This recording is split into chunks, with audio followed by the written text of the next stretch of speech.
in the premium license with the linear static stress analysis. And here's just an overview of what's included or what SOLIDWORKS has for simulation. So in the SOLIDWORKS premium license, there is the linear static stress analysis and motion, and then the next level up is simulation professional, and as you can see, there's a lot of capabilities there.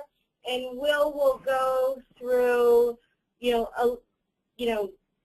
little, say, sessions going through the SOLIDWORKS premium license with the static stress analysis. He'll go through frequency, fatigue, optimization, and then show a little bit of what's in our simulation premium license with the nonlinear, static analysis. So, all these tools are integrated within SOLIDWORKS and easy to use, and helps things become more concurrent. Instead of analyzing things after they're designed, you can do things as you're designing. So I'll let Will take over the presentation and show you what you really came to see. And if there's any questions that you guys have, just type the questions in, and we'll kind of address them at the end of the session. So enjoy the webinar, and Will, it's all yours. Okay, great. Thanks, Mary Beth. Well, welcome everybody. As she said, my name is Will Meyer, and we'll be going through a couple of different study types today. The demo set, the file set we're going to be using here is going to be the resonant bolter that we see here. This is a machine that is designed to go down into mine shafts and actually bolt wire meshing to the mine walls. And so what we're going to be doing is taking a look at a couple of specific sub-assemblies within this main top level assembly. We're going to use this boom assembly here, drill down into this knuckle kit assembly, and we're going to run through a static analysis of this knuckle. We're going to look at a frequency analysis. We're going to look at life cycle testing, which is going to be our fatigue analysis. Then we'll run through an optimization study, trying to zero in on the best design for the knuckle component. And then finally, we'll go ahead and take a look at the roof from the top level file here with a nonlinear analysis running the crush test, dropping some weight onto the roof to see its reaction. And then then we'll wrap it up. So that's where we're headed. I'll be bouncing back and forth between this PowerPoint, and we'll do most of our work right over in SOLIDWORKS. So let's head over there now. We're going to begin with this knuckle subassembly. And so if we move over here, we'll see here right now what I have open is the main level assembly. Many of these files we can see rotating around a little bit. Zooming in here, this boom assembly is what we're interested in, and then down within that is this knuckle. So I'm going to close the top level assembly for now, and we're going to open up the sub-assemblies. We can see here we have just the boom arm sub-assembly, and we're going to open up just now the knuckle sub-assemblies here. So this is the knuckle kit setup sub-assembly that we have, and we've included this component here that was part of that boom in order to appropriately define the loading in this case. If we jump back over to the PowerPoint for a second here, the way we're going to analyze this sub-assembly is by applying our loading to this face right here as if we're applying this force from the boom arm. And then we're going to restrain this subassembly, defining its contacts back up into the main boom assembly.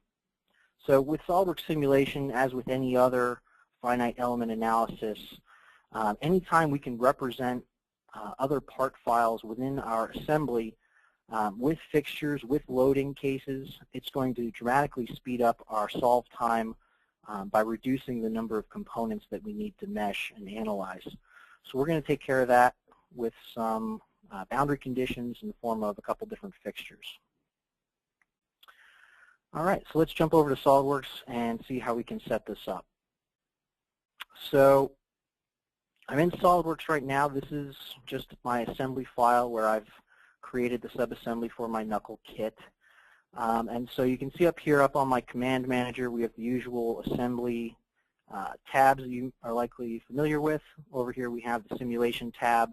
Whenever we have simulation added in, you'll see that available up here on the command manager. So with that added in, we'll come up to simulation. We have a menu for that as well. And we can select to begin a new study. So again, we're staying within SOLIDWORKS, and we're going to stay within this same file here. So when we go to create a new study, we can choose our study type. As Mary Beth described, there are a number of different study types that are available depending on what your licensing is. For the SOLIDWORKS Premium license, we are entitled to the static analysis, and that's what we're going to begin with for our knuckle kit here. So I'll go ahead and hit the check mark to create our static study. You'll notice the material appearances override the assembly appearances there, and we can get going. So over here on the left side, we have still our design tree, but our manager over here has been split, and we now have the simulation tree down below. And this is where we're going to build our analysis and our study. So each of these items here is its own folder that we're going to have to populate in order to define the analysis we're going to run.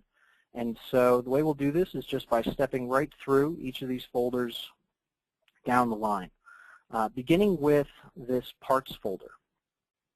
If you expand that folder, you can see each body and each part that is contained within this subassembly, and we need to make sure that every one of them has been defined with a material.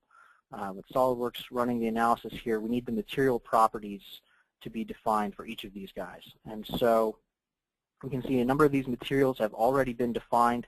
If the part files have the materials defined within them, the analysis will pull those directly.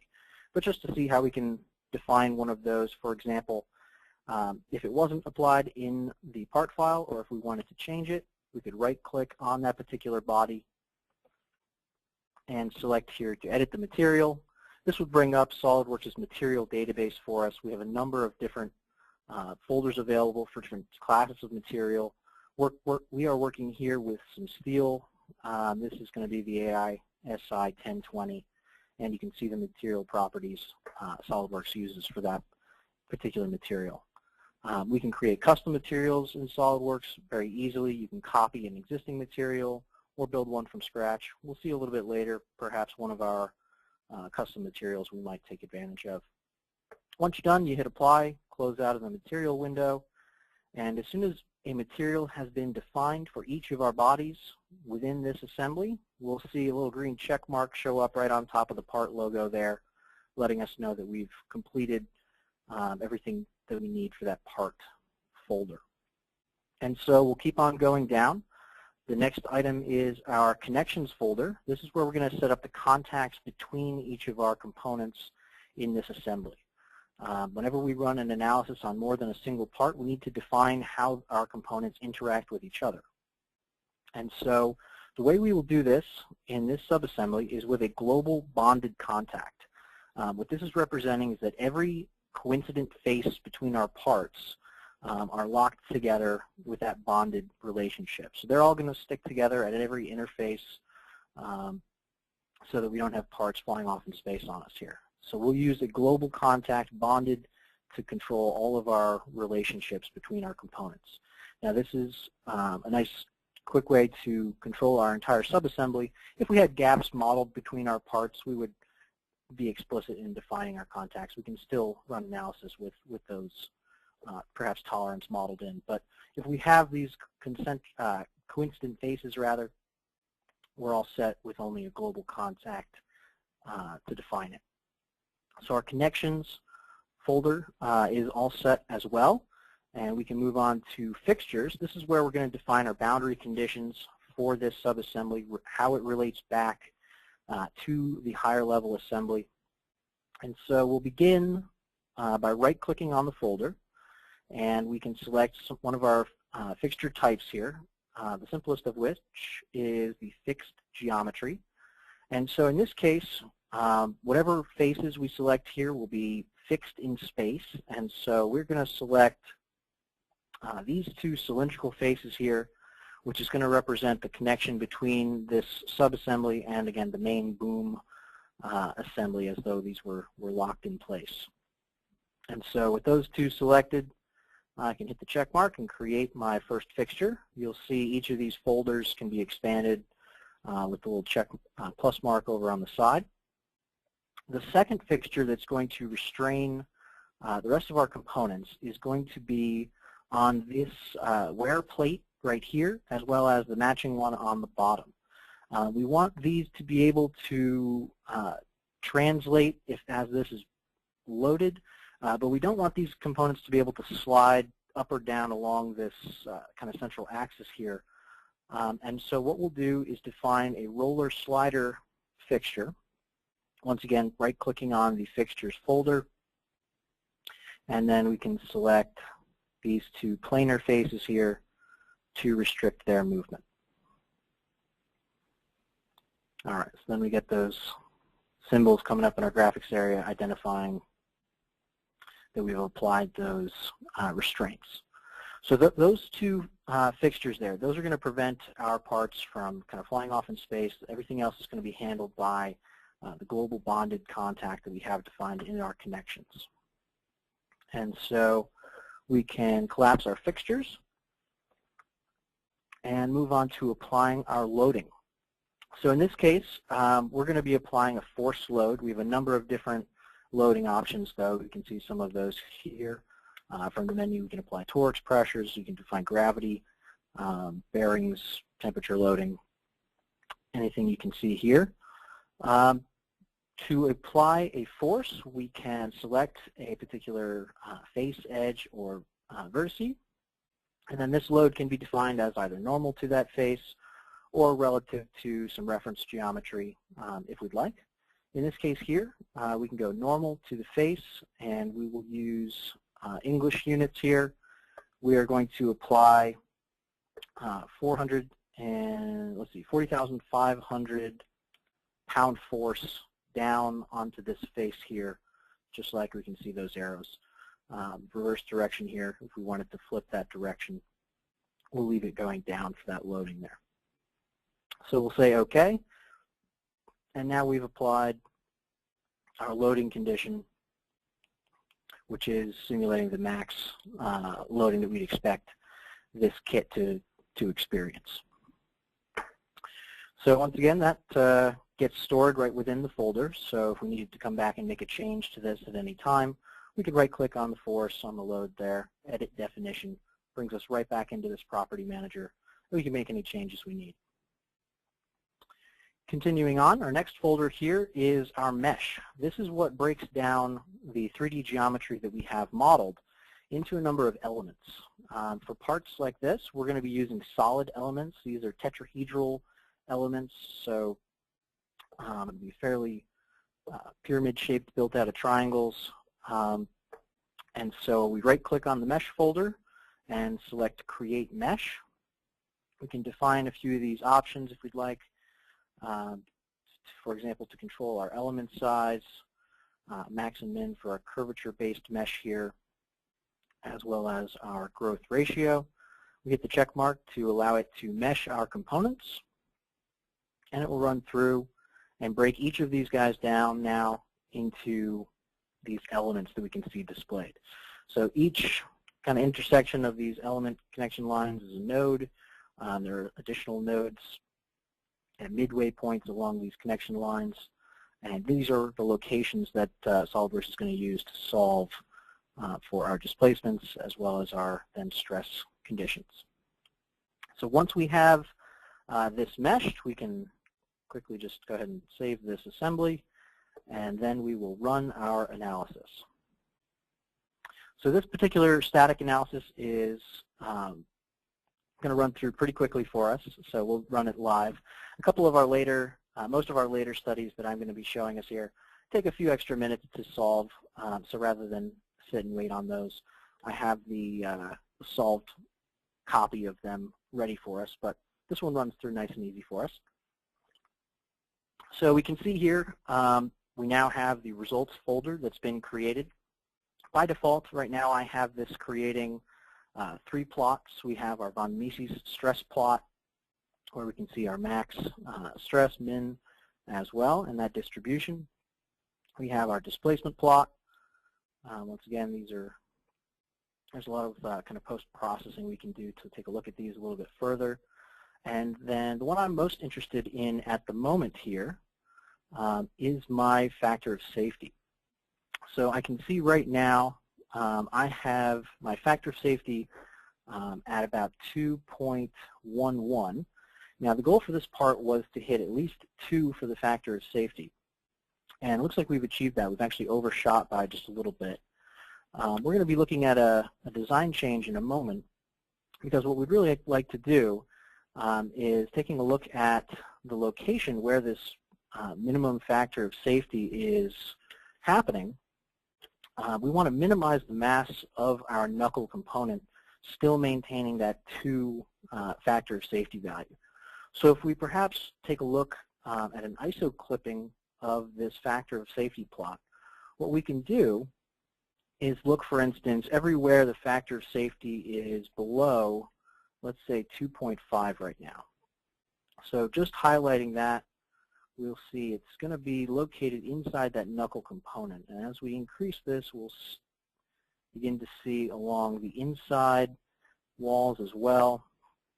Again, stepping up, building along the inside of that fillet, and down the bottom are regions of high stress and therefore the low factor of safety. So we're interested in making a design change. One of the things we can do to perhaps reduce some of the mass of this component, we have the thickness of this side walls here, as well as the radius that we can see defining the filleted inside corner here. And so those are the 2 parameters I'm going to be interested in controlling, and we'll see how changing those affects the mass of our component as well as then the factor of safety results under the same loading condition. So to make a design change to our component, all we have to do is down here at the bottom, we are currently on our static 2 study. If we come back over to our model tab, this is where we're going to be making the design changes in our part. So again, we don't need to go back and forth. We don't need to re-export anything. I can come directly over to my assembly. And if you guys are familiar with working within assemblies in SOLIDWORKS, I can double-click on a particular feature of a part, double-click on the dimension to modify this dimension directly within this assembly. So I can change these 2 parameters here, the thickness of my walls as well as perhaps the radius of my corners. And we're going to reduce the mass of our component, but we want to make sure that we've not dropped down below the factor of safety requirement that we're shooting for, which again was that value of 2.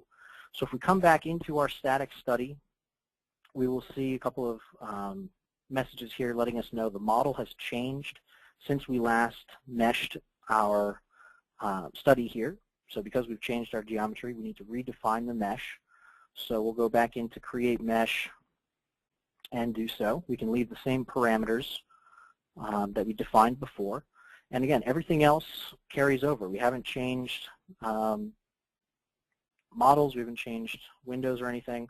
So all of our part material definitions, connections, fixtures, loading are going to stay exactly the same for us. We're ready to go ahead and rerun the analysis.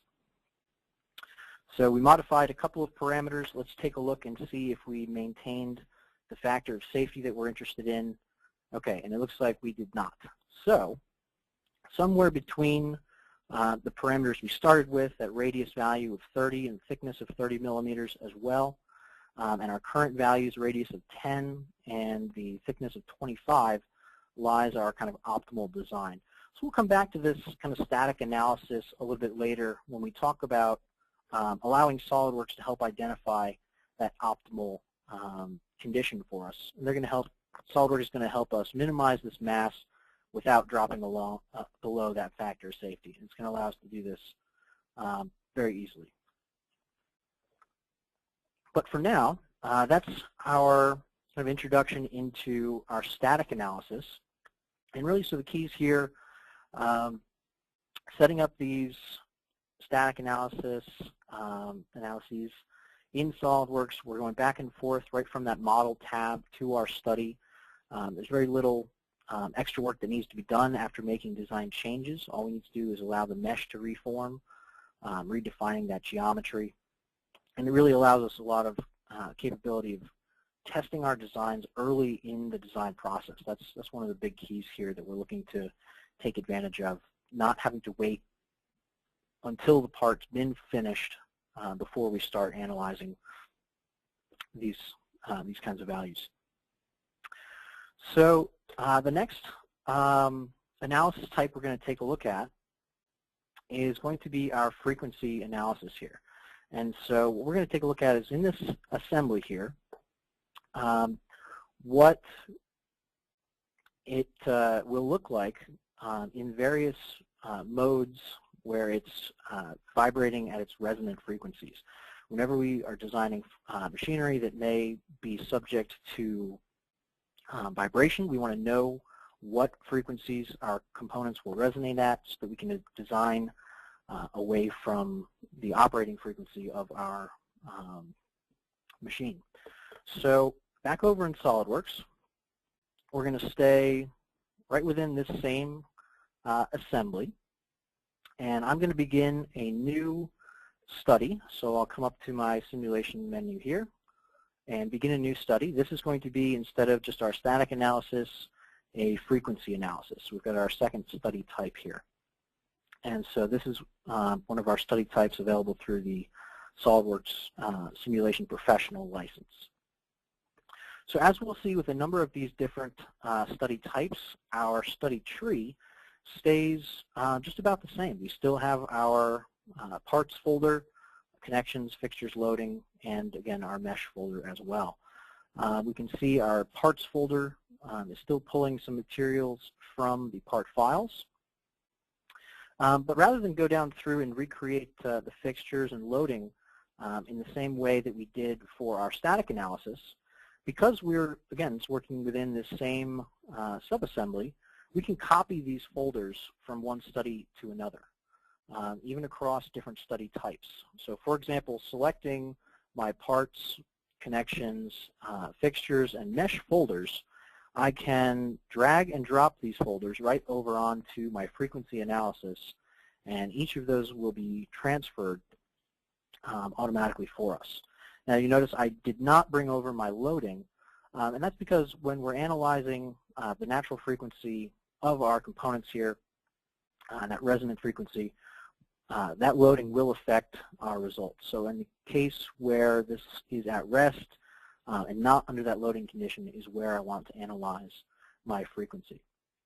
And so by copying over the mesh, copying over those fixtures and connections, materials, we are done setting this analysis up. We can go ahead right now and run this analysis. This one would take a couple of minutes to complete, so rather than sit here and wait on that, we have a solved study right over here for us, ready to go, and we can start taking a look. Oh no, it didn't save. All right, well, we'll run this in a second. We'll take a look at the results. So we'll allow this to run in the background. It'll just take a minute. But while it does, let's talk about what we're going to see.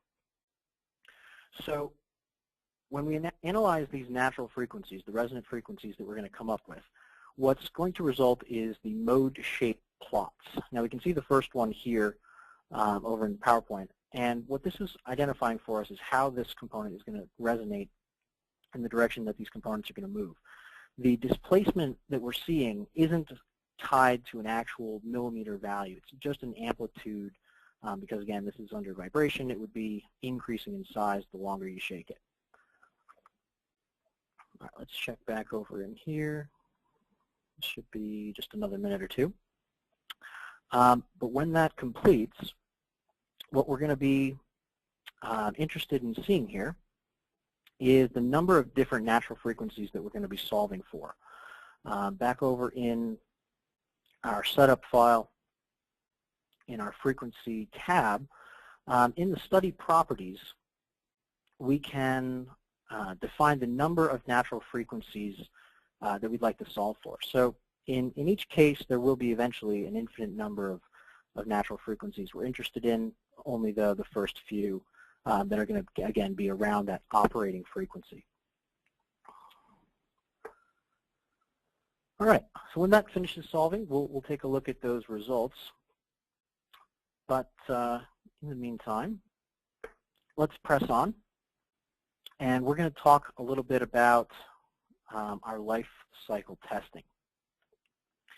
So the life cycle testing portion of this is going to be looking at the fatigue that our component will be experiencing when the static analysis, the static loading condition, is applied repetitively. So what we're going to be testing here is the same loading condition as our static case, but again, run through a fully reversed cycling about 1 million times. And so we're going to be interested in seeing here just how many cycles this component can withstand. So back over in SOLIDWORks, we can look at the frequency study. These results, again, have finished for us. And what I really wanted to show you guys was after we've solved for each of our various frequencies, we can see the mode shapes that are going to be resulting here. We can take a look by listing the resonant frequencies to see each of the frequency values that we're going to be resonating at for this case. So for our first mode shape here, we have a frequency of about 590 hertz. And at that frequency, if we go ahead and right-click on our result plot, we can animate that plot to see how the motion behaves. And we can slow down this animation a little bit to see that a little more clearly. Now, any of these animations can be saved out as an AVI file. You can increase the frames in order to have a little bit of a smoother result for your animation if you like. It just takes a second to create those. But it makes a really nice, clear picture of frequency and resonance. And again, we can see those for any of our static analyses as well. Okay. All right, so as I said, our next study that we're going to be interested in creating is going to be our fatigue analysis. So let's take a quick look and make sure if this is, yep, that's good. So back over in our setup, let's see how we can create our fatigue analysis. So again, we've run this static study a couple times already. And so the way that the fatigue analysis is going to work is it's going to take an existing static study, just like this one that we have already created here. And again, it's going to run this same loading condition a given number of cycles. And so if I come up to my simulation menu here to create a new study, and I select my fatigue study, this will be a constant amplitude event. You can also input a variable amplitude data set if you like. We'll go ahead and create this fatigue life cycle study here.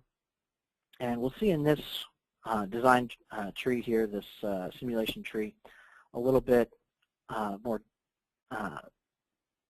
limited folder structure. So the first thing we're going to be defining here, instead of worrying about our fixtures and our forces, which are going to be defined, again, back in that static study, we will be defining which static study we're going to be running. So for our case here, we will set this up to use our static 2 study, and we're going to say for our loading condition here, fully reversed, rather than our zero-based or some ratio. And we'll define our number of cycles up here at 1 million cycles of that, again, that same fatigue, that same static study that we created earlier. So we use static study 2, and we'll run it 1 million times, fully reversed, and see the results of this. Now, after we define an event, that brings in our parts folder here. Now, where we had the material defined back in our static analysis, now we need to make sure that the fatigue data has been defined as well. So for this AISI 4340 steel, we're going to allow this to derive the fatigue data from our elastic modulus based on the steel curves calculation. Now, if you had the data available, you of course could just input those table values right in here. But otherwise, we can derive these properties from the elastic modulus. And so we'll go ahead and apply that fatigue data, satisfying our parts folder. And then we're ready to run our fatigue analysis as well. Again, this would just load the same case as our static 2 study, the number of cycles. So this solve time is another couple of minutes. So back over to our solved file, we can take a look at the result plot that this is going to generate. So here we have a result plot, which is our life plot. And what we're interested here is the minimum value. So we can see the cycles that various locations on these components that they withstand. And this minimum flag here is highlighting this region, which is down at around 180,000 cycles. So it is at that point that we're going to start to see fatigue cracking and failure in this pin component. And so if that meets our life cycle requirements, then we're good to go. Otherwise, we need to come back and redesign either the loading condition that we expect to be under, or perhaps the material being used on this pin component, or once again, the geometry that we've defined it as. So any of those, again, options would be can be taken care of either back in the static study that we're using to run this fatigue, or back in the model, changing those parameters. Okay.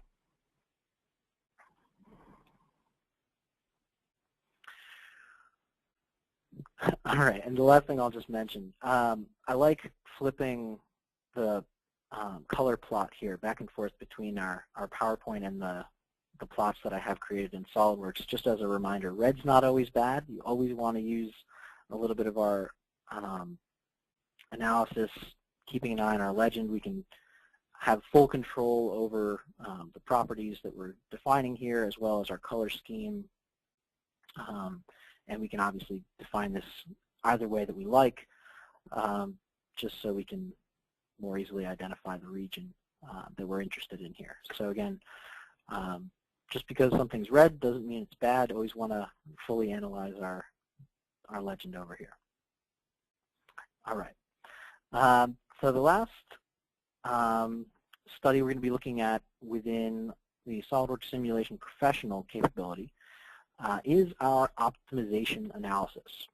What we did before was a little bit of manual trial and error between a couple of parameters on this knuckle component. We started with our thickness and radius values up at 30 millimeters, and we found we were exceeding our requirement for the factor of safety.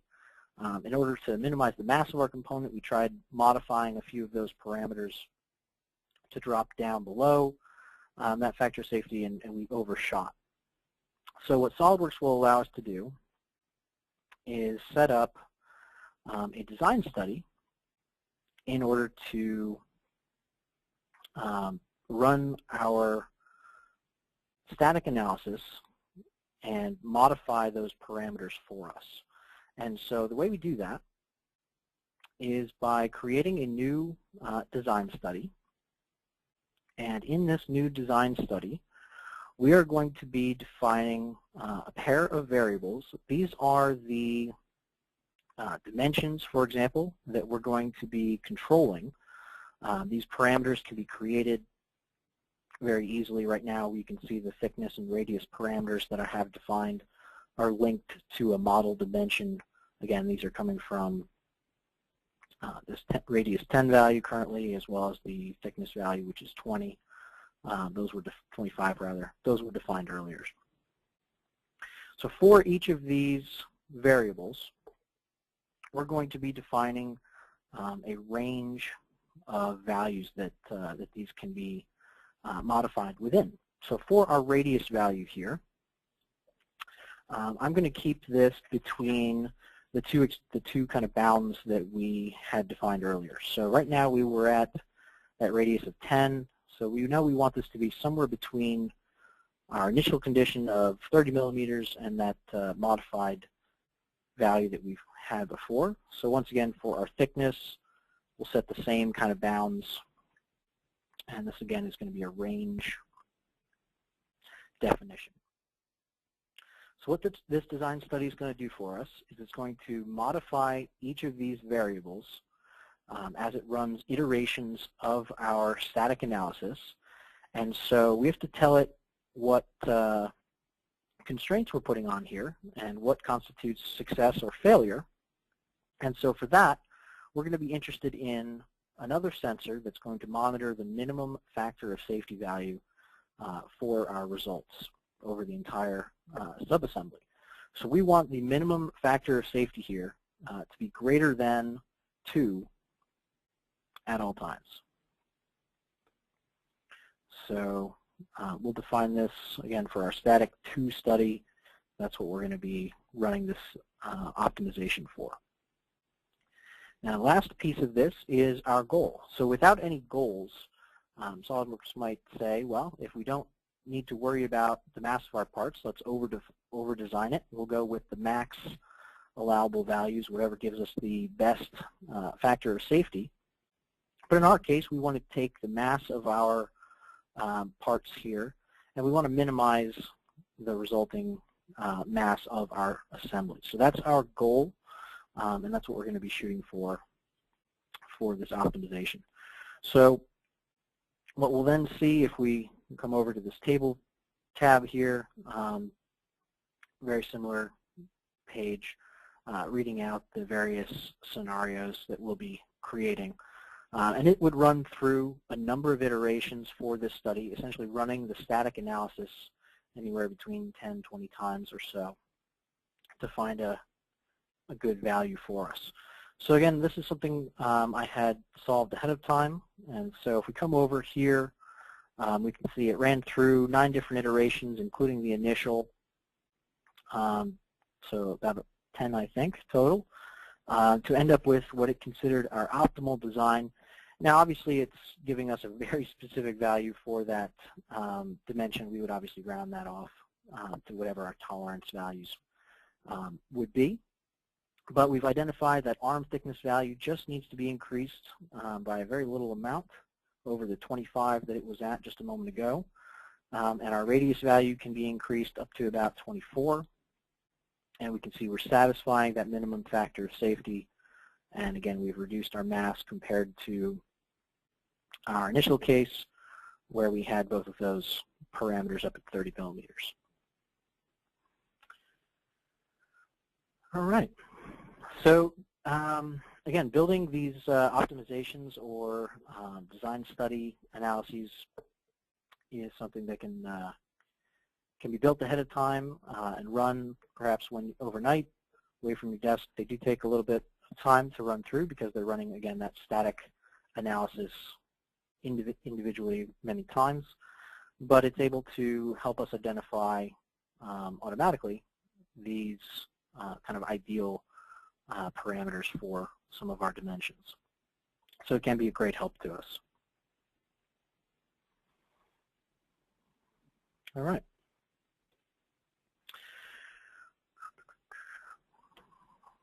All right, so the last study type we're going to be looking at here is going to be a nonlinear analysis of this roof that we're going to be running through the crush test. With this particular case here, we're driving this bolter machine down into mine shafts, and so we're concerned for our driver, our operator, to make sure that falling debris doesn't strike them or damage the roof of our bolter here. And so we have a standard that we have to uphold with this crush test, and so that's what's going to dictate the force and velocity with which we bring down this this weight that we've kind of modeled in here. But really the key benefits to working with our nonlinear analysis, it allows us to analyze plastic components, not only the case what we're going to see here, but any materials that have plastic material properties can't be analyzed in a static fashion. We need a nonlinear analysis in order to accurately produce results for those.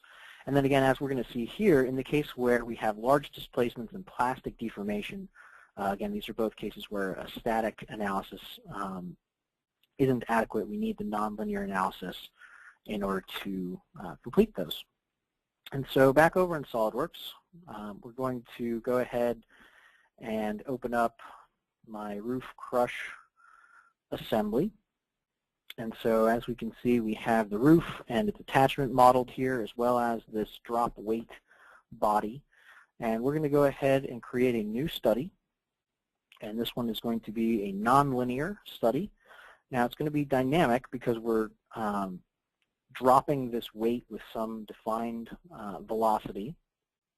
And so we'll go ahead and create this guy. And so again, a nonlinear study tree is going to behave just about exactly the same as our static analysis. We just have a couple different parameters we're going to be interested in.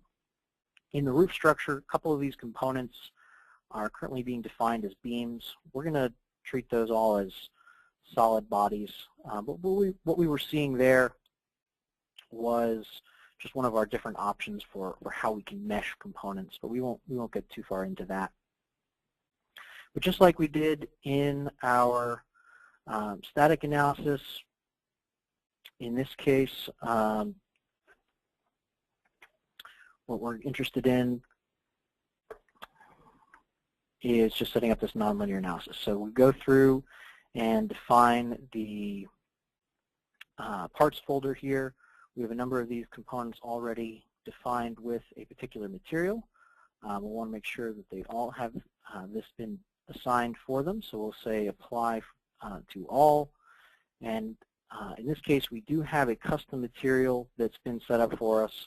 And again, for this model type, we're going to stick with the elastic isotropic material properties, and we'll apply that to all and close. So again, all those properties were copied over from a known source, and this material we can see here was created custom for us for these parts. So once we have those material properties assigned for all of our components, we need to define the connections for this case. Now, just like we had before, initially coincident components can be governed with this global bonded contact, but we do need to define more explicitly the relationship between our drop weight and the top of our roof here. Because they're not initially in contact, we have this gap, and we're defining some velocity downward on our weight. We need to define a no penetration contact between these two faces. And so we'll go ahead and do that by right-clicking on the folder and defining a contact set. The two faces we're going to be defining the no penetration between will be these two faces. Again, the top of the roof and the bottom of our weight. And then we can say OK. And this will prevent, again, these two components from passing through each other. Continuing on, in our folders here, we're going to define fixed geometry on the bottom of our support. This is going to locate all of our components kind of in space so they don't fly off. And then we also need to define an advanced fixture, which is going to be on cylindrical faces to help restrict the way that our weight can fall. So we're going to make sure it only translates axially, and we'll do so by preventing the rotation along the circumferential direction as well as radially outward. So this is only going to be allowed to translate vertically along its central axis. All right, next we will apply our loading.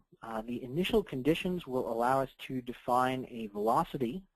We can define the velocity for this or any of the faces on our cylindrical weight. We'll define it normal to the top face of our component, and we'll give it an initial condition with 10.11 meters per second, and it's going to be going down. Also for our loading, we're going to define gravity. So we will define gravity on all of our assembly equally. Again, this is going to be defined as our standard value, 9.81 meters per second squared. So we'll say OK. And then we can begin our meshing.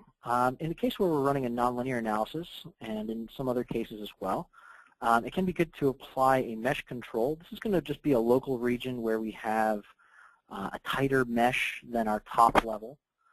So for example, we can define at these two faces on our roof, top and bottom, that we'd like the element size to be 12 millimeters and then have a 1.3 growth ratio so that it blends into the rest of our mesh. All right, so I think we're starting to run a little bit long here, so I'm going to jump over to our results for this file. We're all set. We would just need to run the mesh and run the analysis. The results will be over in this study 1. And so we will see our stress case here, as well as we've created a number of different plots. Right here, what we're looking at is just the displacement on the roof of our component. We can do this within our plot definition by specifying to only show the result over certain entities. Otherwise, you can show the results over all of our bodies together. Not too surprisingly, the weight itself is what's displacing the most. So that's why we can go ahead and limit our plot results to just the roof body that we're interested in here. And then we can see that max deformation that's taking place is happening with a max of about 26 millimeters. And we can see that dent. We've created a nice section plot as well that's very nicely displaying these results. And if we animate this plot, we'll see these results kind of as they progress. Now, because this impact that we've defined takes place over such a small period of time, the total time that we've analyzed here is actually 0.015 seconds. And so we can see the number of plot steps that have been defined up here is about 61. So as this weight drops, it deforms and then comes back to a lesser deformed state than its max, but again, it does not reach its initial condition, and so we do have plastic deformation in this case. This is why we need our nonlinear analysis in order to accurately analyze the situation. So that's what we're seeing, and that's our nonlinear analysis. So I think that's all for me. So as we've seen today, a number of different study types. Hope you all enjoyed. Thanks very much. Mary Beth, I don't know if you want to jump back on. If we have any quick questions that people may have shot in, otherwise feel free. You can reach out to Mary Beth at any time. Yep, Hi, everyone. Just want to say thank you for joining. I don't see any questions, being typed in on the board, but if something comes up, or if you would like further discussions, feel free to reach out. There's my my number and my extension, and we'd be happy to answer any questions that you have. Thank you again for attending, everyone.